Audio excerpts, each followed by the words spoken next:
Hi friends, అందరికీ good evening అండి. నాకు అంటే కొంచెం లేట్గా తెలిసింది ఈ విషయం. పాస్టర్ గారు మన తాడేపల్లిగూడెం నుంచి కొంచెం పొట్టిగా ఉంటారు కదా, ఆయన చనిపోయారండి పాపం. జోసెఫ్ గారు పాపం. ఆయన ఉన్న రోజులు వాక్యాన్ని అందరికీ బోధించారు, మంచి విషయాలు చెప్పారు. కానీ పాపం హార్ట్ అటాక్తో చనిపోయారండి మన గుంటూరులో. దయచేసి అందరూ ఒక 2 నిమిషాలు మౌనం పాటించండి. ఎందుకంటే ఆయన మనిషి చాలా మంచివారంట. పాపం తన పిల్లలు భార్య చాలా బాధపడుతున్నారు. ఎలాగలాగ ఆయన దేవుని దగ్గరికి వెళ్ళిపోయారు. దయచేసి అందరూ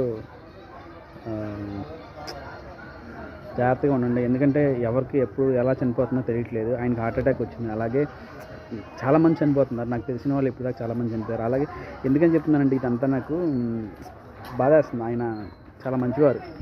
అలాంటి మంచి వాళ్ళు ఈ రోజుల్లో చాలామంది నాకు తెలిసిన వాళ్ళు కోల్పోయాను. నా ఫ్రెండ్స్ అయితే కానీ, చుట్టాలు అయితే ఎవరైతేనే. సో ఉన్న రోజులు ప్రశాంతంగా ఉండాలని నేను అందరినీ కోరుకుంటున్నాను. దయచేసి గొడవలు, కోపాలు ఇవన్నీ వదిలేసి హాయిగా బతకండి. బతికిన రోజులు అని అంటే నాకు తోచింది చెప్తున్నాను. అదండి. Thank you.